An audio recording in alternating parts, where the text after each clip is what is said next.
What happens when a prince thinks he can boss around America's favorite late-night host? It only took 31 seconds for Prince Harry to go from royal guest to royal disaster on Jimmy Kimmel Live.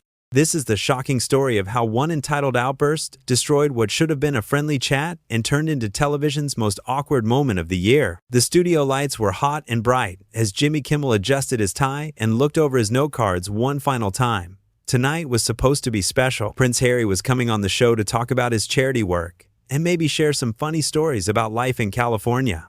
The audience was buzzing with excitement, phones were recording, and everyone expected a charming interview with the famous royal. Jimmy had done his homework.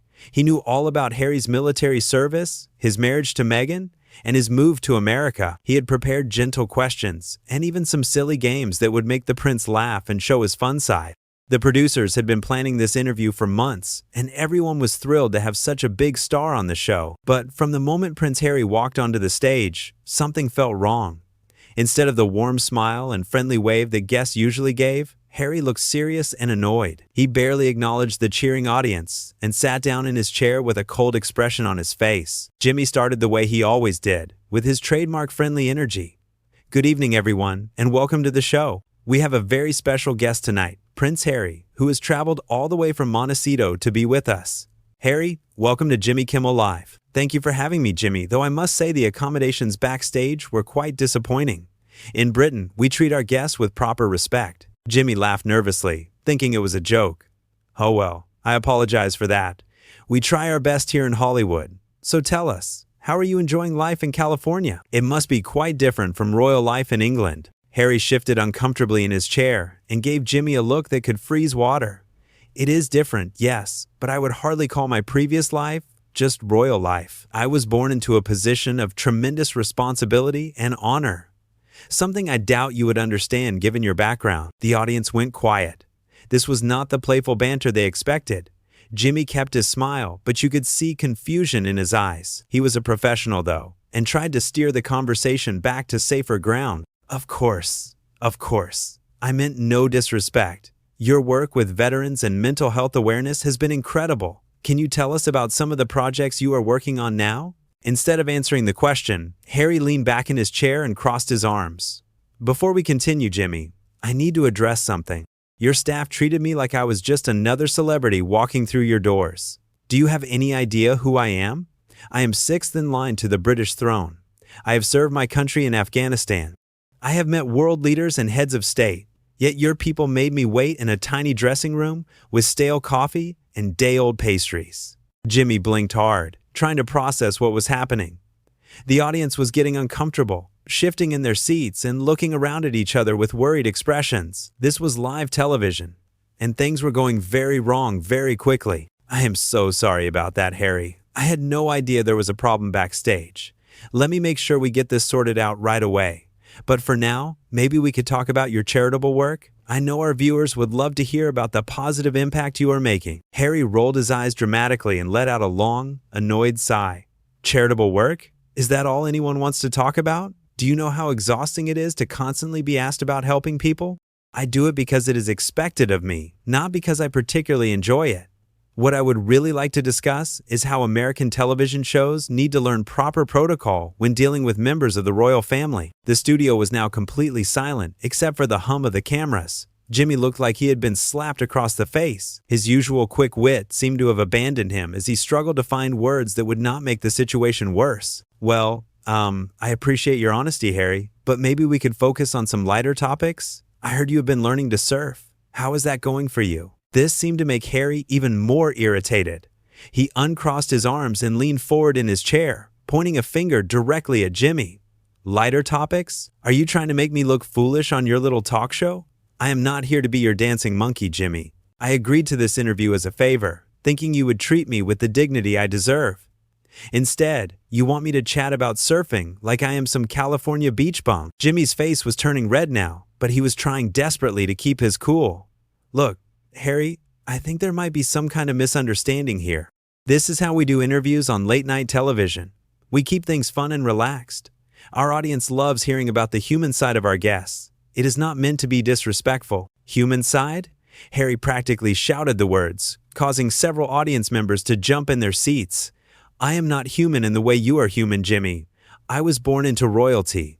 I have responsibilities and duties that you could never comprehend. The fact that you cannot grasp this simple concept shows me exactly why American television is so inferior to British programming. Now, Jimmy was getting angry too, but he was still trying to be professional.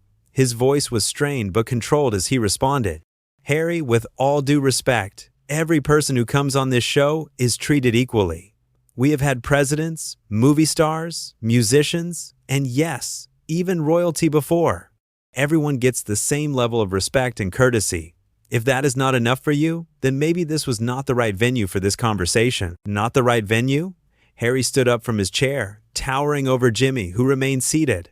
You are absolutely right about that. This cheap American talk show is definitely not the right venue for someone of my stature. Do you know what kind of shows I appear on in Britain?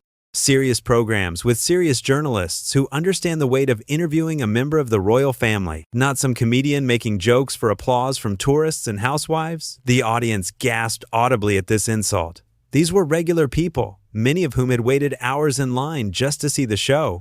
They had come expecting to laugh and have fun, not to be insulted by an angry prince who thought he was better than them. Jimmy finally stood up too, his patience completely gone. Okay. That is enough. I have been nothing but respectful to you since you walked out here, and you have done nothing but complain and insult me, my staff, my show, and now my audience. These are good people who came here to have a good time, and you are treating them like they are beneath you. They are beneath me, Harry snapped back without hesitation. Everyone in this room is beneath me.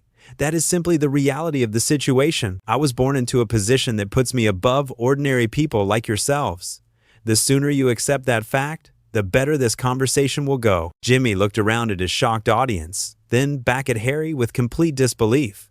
He had hosted thousands of interviews over the years and had never encountered anything like this. Even the most difficult guests had never been so openly arrogant and mean to regular people who just wanted to enjoy themselves. You know what, Harry? I think we are done here. This is not how we treat people on this show, and it is definitely not how we treat our audience. These folks came here tonight to have fun and maybe learn something interesting about you. Instead, you have spent the entire time complaining and putting people down. That is not what this show is about. We are done. When I say we are done, Harry replied with ice in his voice, I am still talking, and you will listen to what I have to say. In Britain, when royalty is speaking, everyone else waits quietly until we are finished. It is called respect. Something that seems to be in very short supply in this country. This was the final straw for Jimmy. His face was now bright red, and his hands were shaking with anger. He had tried to be patient and professional, but there was no reasoning with someone who had such complete disregard for other people. Actually, Harry, this is America, and on this show, I decide when we are done. And right now, we are definitely done. Harry's face twisted into an expression of pure rage. His cheeks turned bright red and his eyes narrowed into angry slits. For a moment, he looked like a child having a tantrum, but a very dangerous child who was used to getting his way no matter what. How dare you speak to me like that? He hissed through clenched teeth. Do you have any idea what kind of consequences you will face for treating me this way? I have connections that could destroy your pathetic little career with a single phone call. One word from me and you will never work in television again. Jimmy stood his ground. Even though his heart was beating so fast, he could hear it in his ears. The entire studio was holding its breath, waiting to see what would happen next. Camera operators kept filming, knowing they were capturing something that would be talked about for years to come. Is that supposed to scare me? Jimmy asked, his voice steady despite his nerves. Because all I hear is someone threatening me for doing my job and standing up for my audience. That says a lot more about you than it does about me. Your job? Harry let out a bitter laugh that echoed through the silent studio. Your job is to entertain these people with silly jokes and stupid games. My job is to represent the British crown and carry on a 1,000-year legacy of service and duty. We are not the same, Jimmy. We will never be the same. You are absolutely right about that, Jimmy replied, his anger giving him courage he did not know he had. Because my job is to make people happy and bring some joy into their lives. Your job, apparently, is to make people feel small and worthless. I would rather have my job any day of the week. Harry took a step closer to Jimmy, invading his personal space in a way that made everyone in the studio extremely uncomfortable. The security guards near the stage shifted nervously, unsure if they should intervene or wait to see what happened next. You think you are being clever, do you not? Harry said in a low, threatening voice. making little jokes at my expense to impress your audience. But you have no idea who you are dealing with. I have sat across from heads of state and world leaders. I have negotiated with prime ministers and presidents. What have you done? Tell jokes to tourists in a television studio? Jimmy did not back away, even though Harry was now close enough that he could smell his expensive cologne.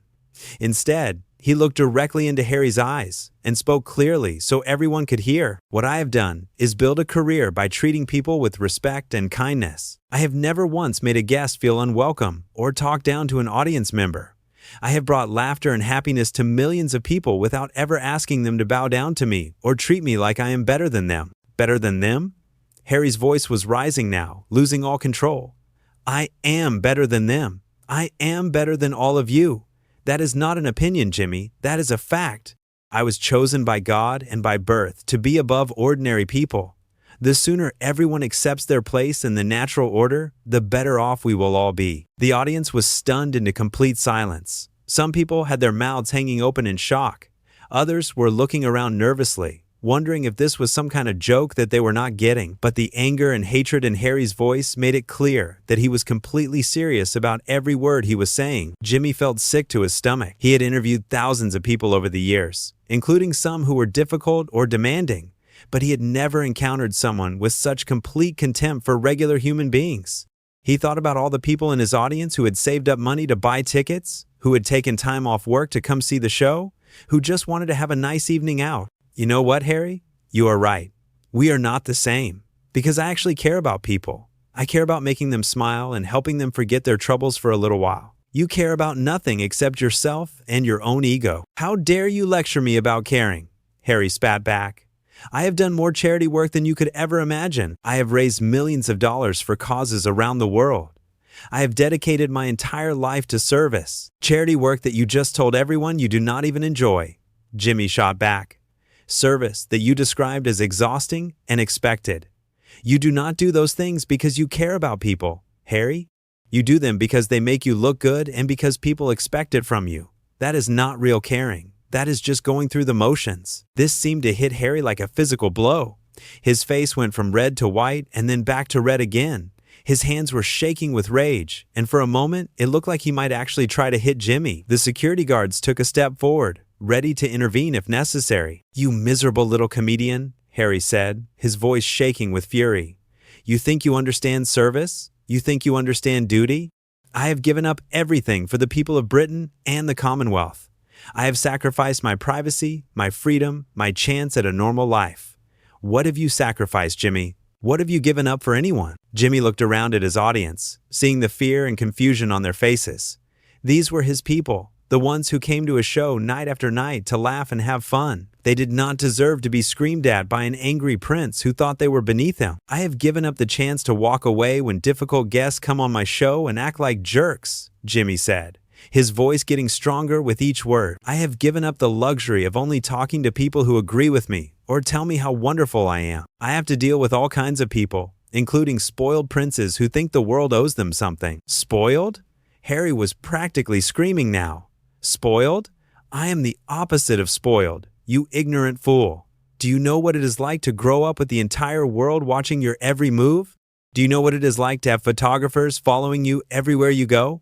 Do you know what it is like to lose your mother and have the whole world treat it like entertainment? The mention of his mother seemed to drain some of the fight out of Harry for a moment. His voice got quieter, but the anger was still there, burning just beneath the surface. Jimmy felt a flicker of sympathy, but then remembered how Harry had been treating everyone since he walked onto the stage. I am sorry about your mother, Harry. That was a terrible tragedy, and no child should have to go through that. But that does not give you the right to treat other people badly. It does not give you permission to act like everyone else is worthless compared to you. You do not get to tell me what gives me the right to do anything, Harry snapped, his anger flaring back to life. You are nobody, Jimmy. A nobody who tells jokes for a living. I am somebody who matters. Somebody who will be remembered long after you are forgotten. Jimmy shook his head sadly. He realized that there was no reasoning with someone who was so completely consumed by their own sense of importance. Harry genuinely believed that being born into the royal family made him better than everyone else, and nothing Jimmy could say was going to change that. You know what, Harry? Maybe you will be remembered longer than me, but I hope people remember you for something better than how you acted tonight. Because right now, all anyone is going to remember is how you came on a television show and spent the entire time insulting people who just wanted to meet you. They wanted to meet me because I am important, Harry replied coldly. They wanted to meet me because I am royalty. They do not care about me as a person, Jimmy. They care about what I represent, just like you do not care about me as a person. You just wanted the ratings boost that comes with having a prince on your show. This accusation stung because there was a tiny grain of truth to it. Of course, Jimmy was excited about having such a famous guest, and of course, it would be good for ratings. But that did not mean he did not genuinely want to have a good conversation and show Harry's human side to his audience. Maybe that is partly true, Jimmy admitted, but I also wanted to give you a chance to connect with people, to show them that even princes can be funny and relatable. I wanted to help you, Harry, but you do not want help. You just want everyone to bow down and worship you. Finally, Harry said with satisfaction. Finally, you admit the truth. This whole charade was about using me for your own benefit. At least now we are being honest with each other. But Jimmy was not finished. And you were using this show for your own benefit too, Harry.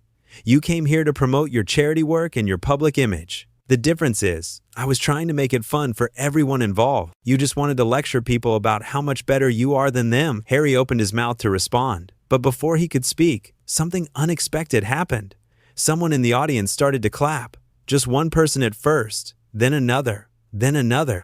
Within seconds, the entire studio was giving Jimmy a standing ovation, cheering and applauding for the way he had stood up to Harry's bullying. The sound of 400 people clapping and cheering filled the studio like thunder. Harry looked around in complete shock, his mouth hanging open as he realized that not a single person was on his side. Every face he could see was turned toward Jimmy with admiration and respect, while looking at him with disgust and disappointment. "This is outrageous," Harry shouted over the applause, but his voice was barely audible above the noise. "How dare you people applaud this mediocre comedian while disrespecting a member of the British royal family? This is exactly what is wrong with America. You have no sense of proper respect or decorum." But the audience kept clapping even louder, as if they were trying to drown out his complaints. Some people were whistling and cheering Jimmy's name. Others were booing Harry, something that had never happened to a guest on the show before. The applause went on for what felt like forever, and Harry's face grew redder and redder with each passing second. Jimmy raised his hands to quiet the crowd, though he was clearly moved by their support. The applause gradually died down, but people remained standing, waiting to see what would happen next. The energy in the room had completely shifted. Where there had once been uncomfortable tension, there was now a feeling of unity and shared purpose. "Thank you," Jimmy said to his audience. "Thank you for that. But let's try to keep this civil, even if our guest cannot seem to manage that himself." "Civil?" Harry practically screamed the word. "You call this civil?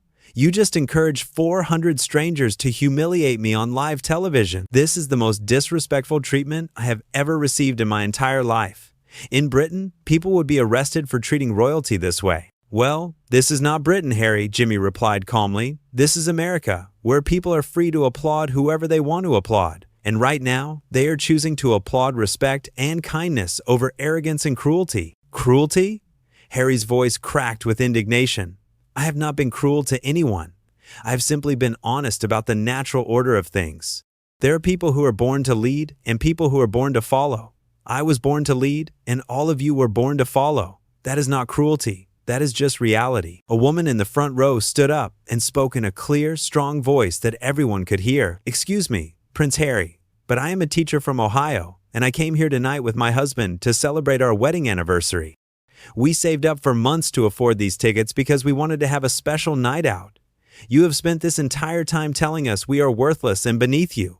That is not leadership, sir. That is just being mean." Harry turned to look at the woman with pure contempt in his eyes. "I did not ask for your opinion, madam, and I certainly do not care about your wedding anniversary or your financial situation. The fact that you think your personal story is relevant to this conversation just proves my point about the difference between important people and ordinary people." The woman's husband stood up next to her, his face red with anger. "You are talking to my wife, and I do not appreciate your tone. She is worth 10 of you, prince or no prince. She has spent 30 years teaching children and making a real difference in the world. What have you done lately, besides complain about coffee and pastries?" More people in the audience started standing up, each one angrier than the last. A man in a military uniform called out, I served 3 tours in Afghanistan, just like you did, Your Highness. But I never came home thinking that made me better than everyone else. Service is supposed to make you humble, not arrogant. An elderly woman with a walker spoke up from the back of the studio. I have been watching Jimmy Kimmel for 15 years, and he has never treated a guest the way you are treating all of us. You should be ashamed of yourself, young man. Your grandmother would be horrified by your behavior. Harry looked around at all the angry faces staring back at him, and something inside him finally snapped completely. He had lost all control, all sense of where he was or what he was doing. Years of frustration and resentment came pouring out in a torrent of rage that shocked everyone in the room. All of you need to shut your mouths right now, he screamed at the top of his lungs. I do not care what you do for a living or how long you have been watching this stupid show. You are nothing compared to me. Nothing. I am a prince of the United Kingdom, and you are just a bunch of nobodies who will never matter to anyone. The fact that you think you have the right to speak to me at all shows how completely backwards this country has become. The studio fell silent again, but this time it was the silence of pure shock and disgust. Even the camera operators and sound technicians were staring at Harry with their mouths open. No one could believe that another human being was capable of such cruelty and hatred, especially toward people who had done nothing wrong except buy tickets to a television show. Jimmy looked like he had been punched in the stomach. He had dealt with difficult guests before, but nothing had prepared him for this level of viciousness. He thought about all the people in his audience who just wanted to have a good time, who had spent their hard-earned money for an evening of entertainment, and who were now being screamed at by someone who was supposed to be a role model. That is enough, Jimmy said, his voice shaking with emotion. That is more than enough. Security, please escort Prince Harry off the stage immediately. This interview is over, and he is no longer welcome on this show. The security guards, who had been waiting nervously at the side of the stage, immediately sprang into action. They moved quickly, but professionally toward Harry, who suddenly seemed to realize that he had gone too far. The rage on his face was replaced by panic, as he understood that he was actually being thrown off a television show in front of millions of viewers. You cannot do this to me, he said, backing away from the approaching guards. I am royalty. You cannot just kick me off your show like I am some common criminal. This is going to cause an international incident. The British government will hear about this. The palace will be furious. The palace should be furious, Jimmy replied. But not at me. They should be furious at you for embarrassing them and your family with this disgusting display. You came on my show and spent 40 minutes insulting good people who did nothing wrong except want to meet you. That is not royal behavior, Harry. That is just cruel behavior. One of the security guards gently but firmly took Harry by the arm. Sir, we need you to come with us now. The interview is over, and we need to clear the stage. Harry tried to pull away, but there were 3 guards now, and they were not going to let him stay on the stage any longer. As they began to escort him toward the exit, he continued yelling over his shoulder at Jimmy in the audience. This is not over, Jimmy. Do you hear me? This is not over. I have powerful friends and connections that you cannot even imagine. I will make sure everyone knows how terribly you treated me tonight. Your career is finished. This show is finished. All of you are finished. But his threat sounded hollow and desperate now. He was being led away by security guards while 400 people watched in stunned silence. Whatever power and authority he thought he had was completely gone. He looked exactly like what he was. A spoiled, entitled person having a complete meltdown because he had finally met someone who would not bow down to him. As the guards reached the edge of the stage, Harry made one last desperate attempt to save face. He stopped walking and turned back toward the audience, trying to project an air of dignity that he no longer possessed. You will all regret this, he called out, in what he probably thought was a regal voice. When you realize what you have done tonight, when you understand that you have insulted and humiliated a member of the British royal family, you will be sorry. But it will be too late then. The damage will already be done. The woman from Ohio, the teacher who had first spoken up, stood again and addressed Harry directly. The only thing we regret is that you wasted our time tonight instead of being the kind of person we hoped you would be. We came here excited to meet a prince, and instead we met someone who thinks being born into the right family gives him permission to be cruel to strangers. With that, the security guards gently but firmly guided Harry off the stage and toward the exit. As he disappeared from view, still muttering threats and complaints, the entire studio let out a collective sigh of relief. The tension that had been building for the past hour was finally broken, and people began to relax for the first time since the interview had started. Jimmy stood alone on the stage, looking out at his audience with a mixture of exhaustion and gratitude. These people had supported him when things got difficult, and they had shown more class and dignity in the face of Harry's insults than the prince had shown during the entire interview. "Ladies and gentlemen," Jimmy said, his voice still shaky but getting stronger, "I want to apologize to all of you for what just happened. You came here tonight expecting to have fun and maybe learn something interesting about our guest. Instead, you got to witness one of the most uncomfortable television moments of all time. But I want you to know how proud I am of the way you handled yourselves. You showed grace and dignity even when you were being treated terribly. And that says everything about who you are as people." The audience burst into applause again, this time for themselves and for the way they had stood together against Harry's bullying. They had come to the studio as strangers, but they were leaving as a community, united by their shared experience of witnessing something truly shocking and standing up for what was right. When we come back after this commercial break, we will have some music and try to end this show on a happier note. But right now, let's all take a deep breath and remember that most people in this world are good and kind, even if we occasionally encounter someone who has forgotten how to treat others with basic respect. As the show cut to commercial and the camera stopped rolling, Jimmy walked over to the edge of the stage to talk directly with his audience. Many of them were still processing what they had just witnessed, trying to understand how someone who was supposed to represent dignity and service could have behaved so badly. The teacher from Ohio approached the stage with her husband, and Jimmy leaned down to speak with them. "Are you folks okay? I am so sorry he spoke to you that way. You did not deserve any of that." "We are fine, Jimmy," she replied with a warm smile. "And thank you for standing up for us. That took real courage, and we appreciate it more than you know. That man may have been born a prince, but you showed us tonight what real leadership actually looks like."